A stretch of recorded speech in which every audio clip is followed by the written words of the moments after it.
আওয়ামী শাসনামলের একাদশ জাতীয় সংসদ নির্বাচনের পর বাবা সাবেক মেয়র এবিএম মহিউদ্দিন চৌধুরীর বদৌলতে যুবরাজ হিসেবে মন্ত্রিসভায় যোগ দেন মহিবুল হাসান চৌধুরী নওফেল। শিক্ষা উপমন্ত্রীর দায়িত্ব গ্রহণের পরই তার রাজনৈতিক প্রভাব বৃদ্ধি পেতে থাকে। তার ভাগ্য খুলে যায় দ্বাদশ সংসদে পূর্ণ মন্ত্রী হিসেবে দায়িত্ব নেওয়ার পর। দেশের শিক্ষাঙ্গনে নিজের সাম্রাজ্য গড়ে তুলতে থাকেন চাটকাইয়া এই মন্ত্রী। তার কাছের লোকদের শিক্ষা প্রতিষ্ঠান ও গুরুত্বপূর্ণ দপ্তরে বসিয়ে দেন। শিক্ষার মান নিয়ে কোনো চিন্তা না করে একের পর এক দুর্নীতির প্রকল্প গ্রহণ করেন। আর সর্বশেষ ছাত্র জনতার আন্দোলনের বিরুদ্ধে শিক্ষা বিভাগের কর্মকর্তাদের ও বিভিন্ন প্রতিষ্ঠান প্রধানকে ছাত্রদের বিরুদ্ধে কাজে লাগান ন্যাক্কারজনকভাবে। ক্ষমতার অপব্যবহার করে দুর্নীতি করে বিপুল পরিমাণ অবৈধ সম্পদ অর্জন করতে থাকেন।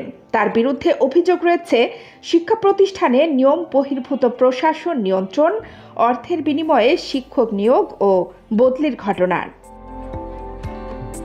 হলফনামার তথ্য অনুযায়ী সংসদ সদস্য নির্বাচিত হওয়ার পর 5 বছরে তার সম্পদ বেড়েছে 7 গুণ। ক্ষমতাচ্যুত সাবেক সরকারে দীর্ঘদিন শিক্ষা মন্ত্রণালয়ের দায়িত্বে থাকাকালে শিক্ষার 12টা বাজিয়ে দিয়েছেন মহিবুল হাসান চৌধুরী। চট্টগ্রাম সিটি কর্পোরেশনের অর্থায়ন ও নিজস্ব জায়গায় প্রতিষ্ঠিত প্রিমিয়ার বিশ্ববিদ্যালয়টি 5 বছর আগে নিয়ন্ত্রণে নেন নওফেল। অভিযোগ রয়েছে চট্টগ্রাম বিশ্ববিদ্যালয়, চট্টগ্রাম ভেটেরিনারি ও অ্যানিমাল সায়েন্সেস বিশ্ববিদ্যালয়ে শিক্ষক নিয়োগও ছিল তার নিয়ন্ত্রণে। তার বিরুদ্ধে অভিযোগ রয়েছে শেখ হাসিনার নেতৃত্বাধীন সরকারে শিক্ষা মন্ত্রণালয়ের উপমন্ত্রী থাকাকালে বিপুল পরিমাণ সম্পদ গড়ে তোলেন আওয়ামী লীগের এই সাবেক সাংগঠনিক সম্পাদক। তার অবৈধ সম্পদ ও দুর্নীতির বিষয়ে বাংলাদেশ ব্যাংকের আর্থিক গোয়েন্দা বিভাগ BFIU ও দুদক তদন্ত শুরু করেছে।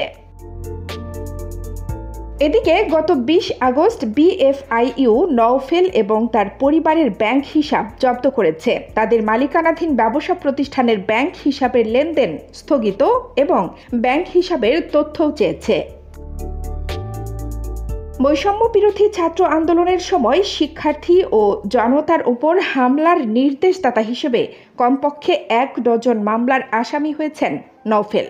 চট্টগ্রামে ছাত্র জনতার ওপর গুলি বর্ষণকারী দুর্বৃত্তদের বেশিরভাগই তার অনুসারী হিসেবে পরিচিত। চট্টগ্রাম 9 আসনে টানা 2 বারের সাবেক এই সংসদ সদস্যের কোনো খোঁজ নেই। 5 আগস্ট শেখ হাসিনা সরকারের পতনের দিন থেকে তিনি পলাতক। কেউ কেউ বলছে নওফেল পালিয়ে ভারতে চলে গেছেন, তবে নিশ্চিত হওয়া যায়নি যে তিনি এখন কোথায়। মহিবুল হাসান চৌধুরী নওফেল 2018 সালে প্রথমবারের মতো চট্টগ্রাম 9 আসনের সংসদ সদস্য নির্বাচিত হন। এরপরই তিনি শিক্ষা মন্ত্রণালয়ের উপমন্ত্রী হন। তখন থেকে নওফেলের সম্পদের পরিমাণ বাড়তে থাকে। কানিস ফাতেমা, নিপা, খবর সংযোগ।